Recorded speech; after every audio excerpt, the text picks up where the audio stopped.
ചിലരൊക്കെ പറയുന്ന ഇങ്ങനെ ഇതിനൊക്കെ ഒരു എക്സ്ട്രീമിറ്റി ഉണ്ട്. ഇപ്പം പ്രാർത്ഥനയും കൂടിപ്പോയ പ്രശ്ന അങ്ങനെ അച്ഛന് തോന്നിയിട്ടുണ്ടോ? പ്രാർത്ഥന കൂടിപ്പോയെന്ന് വെച്ചാൽ ടൈമാണോ? ടൈമല്ല, ചിലർ അതിലൊരു ഇന്റൻസ് ആയിട്ടെ ബാക്കി കാര്യങ്ങളൊന്നും നോക്കാതെ പണിയൊന്നും എടുക്കാണ്ട് പ്രാർത്ഥന എന്നുള്ളൊരു ഇങ്ങനെയാണോ? ചില സമയത്ത് അങ്ങനെ ഒരു എസ്കേപ്പിസമായിട്ട് സ്പിരിച്വാലിറ്റി മാറുന്നു. അപകടമാണ്.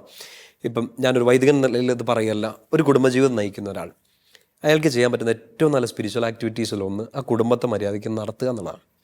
ഒരപ്പനെ എടുത്താൽ അപ്പൻ്റെ നല്ലൊരു ഉത്തരവാദിത്തം തൻ്റെ ജീവിത പങ്കാളിയെ സ്നേഹിക്കുക, പ്രൊട്ടക്റ്റ് ചെയ്യുക, മക്കളെ നല്ല രീതിയിൽ സമൂഹത്തിനും സഭയ്ക്കും കുടുംബത്തിനും ദേശത്തിനും ഒക്കെ അഭിമാനമാക്കി ആ മക്കളെ വളർത്തിയെടുക്കുക എന്നുള്ളതാണ് അയാളുടെ ഏറ്റവും നല്ല സ്പിരിച്വൽ ആക്ടിവിറ്റി.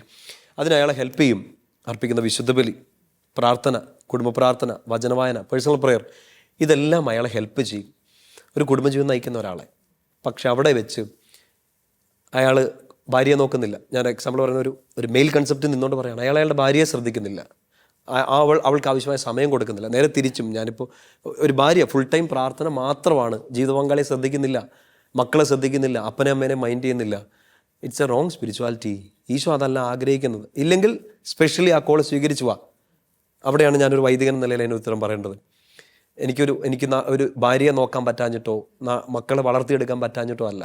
എല്ലാ കുടുംബങ്ങളുള്ള സ്ട്രഗിൾ പോലെ ഞാനൊരു കുടുംബജീവിതം തിരഞ്ഞെടുത്തിരുന്നെങ്കിൽ ആ സ്ട്രഗിളോടുകൂടി എനിക്ക് ചെയ്യാൻ പറ്റുന്ന ഏറ്റവും നല്ല ശുശ്രൂഷ കുടുംബത്തെ മുന്നോട്ട് നയിക്കുക എന്നുള്ളതാണ്.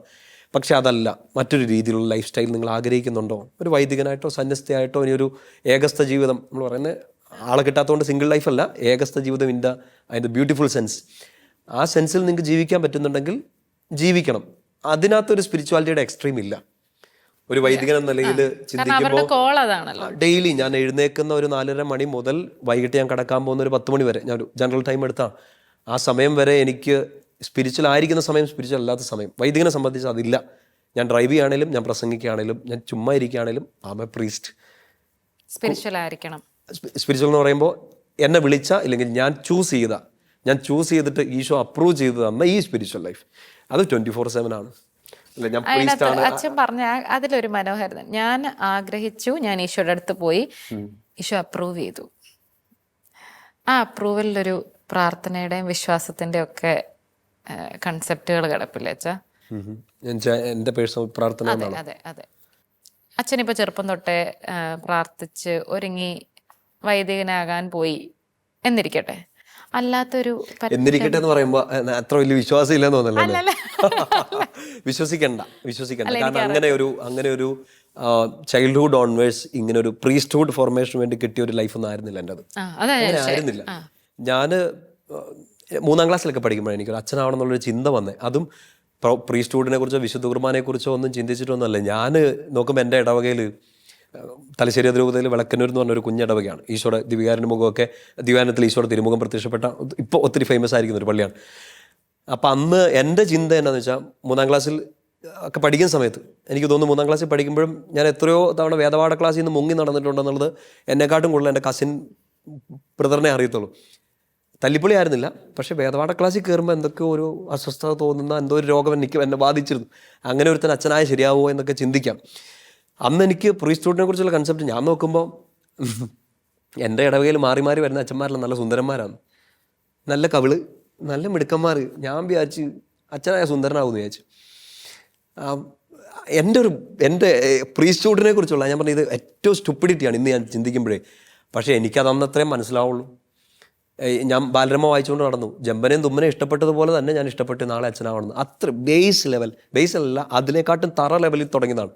പക്ഷെ അവിടെ വെച്ച് പിന്നെ സ്കൂളിലെ പഠിത്തമോ അവിടെയൊന്നും എൻ്റെ ചിന്തയിൽ ഉണ്ടായില്ല. 10ാം ക്ലാസ്സിൽ പഠിക്കുന്ന സമയത്ത് അങ്ങ് തോന്നി ഈശോ നേരിട്ട് വന്ന് ജിൻസുക്കുട്ടൻ കം ഹിയർ എന്ന് പറഞ്ഞൊരു വിളി ആയിരുന്നില്ല എൻ്റെത്.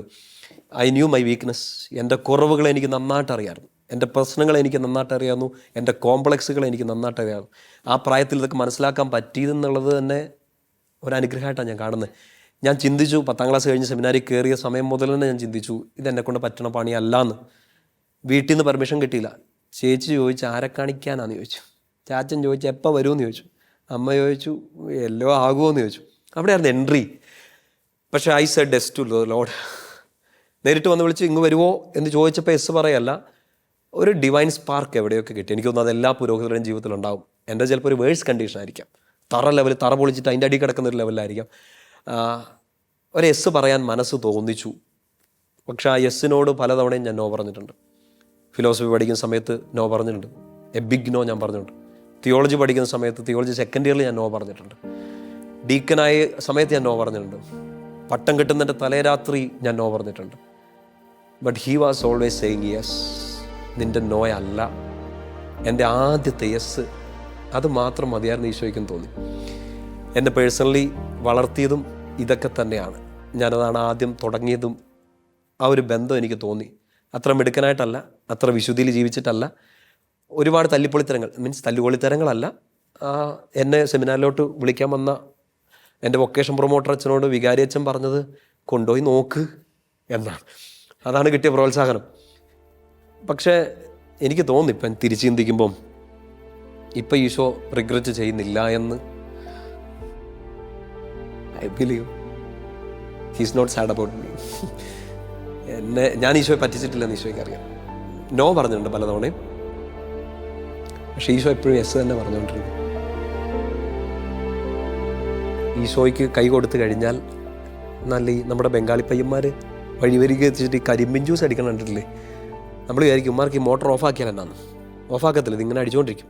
കരിമ്പെടുത്ത് വെക്കും, ചാറ് വരും, പിന്നെയും മടക്കും, ചാറ് വരും, എല്ലാം തീർന്നു എന്ന് വിചാരിക്കും. അപ്പോഴും ഒരു കഷ്ണം ഇഞ്ചി ഇച്ചിരി നാരങ്ങ എടുത്ത് ഒന്നുകൂടെ വെച്ച് അതിനകത്ത് ലാസ്റ്റ് ചാറും കൂടെ ഊറ്റിയെടുക്കും. ഈശോയ്ക്ക് കൈ കൊടുത്താൽ അങ്ങനെയാണ്. നമ്മുടെ സകല ചാറും അതിനെ നല്ല പോസിറ്റീവ്ലി എടുക്കണേ, നല്ല രീതിയിൽ നമ്മൾ ഊറ്റിയെടുക്കും. അങ്ങനെ ഉപകാരം ഉണ്ടെന്ന് ഒരുത്തനെ തോന്നുന്ന ഒരുത്തനെ ഈശോ കൈ പിടിക്കുകയുള്ളൂ. കൈ പിടിച്ചാൽ പിഴിഞ്ഞ് വിടും. And you be ready to get squeezed. ഇതിലൊന്ന് അരയാൻ വേണ്ടി റെഡി ആവുക. So spirituality it's not easy. കുറച്ച് പ്രാർത്ഥനകൾ ചൊല്ലി, ഇത്ര കാര്യങ്ങൾ ക്രമമായിട്ട് ചൊല്ലി, ഒരു സിസ്റ്റത്തിൻ്റെ ഭാഗമായിട്ട് നിന്നു എന്നുള്ളത് മാത്രമല്ല, ഇങ്ങനെയൊന്ന് സ്ക്വീസ് ചെയ്യപ്പെടാൻ, ഒന്ന് അരയപ്പെടാൻ, അരഞ്ഞ് പുറത്തോട്ട് നല്ല മധുരമുള്ള കരിമ്പിൻ ജ്യൂസ് വരാനും കൂടെ റെഡിയായിട്ട് നിൽക്കുക എന്നുള്ളതും കൂടിയാണ് സ്പിരിച്വാലിറ്റി. ഈശോയും അത് കാണിച്ചു തന്നു. സ്നേഹം എന്ന് മാത്രം പറയുകയല്ല ചെയ്തത്. ആ സ്നേഹം കൈവിരിച്ച് പിടിച്ച്, കയ്യിൽ മുറിവും കാണിച്ച്, ഹൃദയം കീറി മുറിച്ച്, ചോര ഒഴുക്കിയിട്ട് അരഞ്ഞ് തന്നെയാണ് ആ സ്നേഹം കാണിച്ചത്.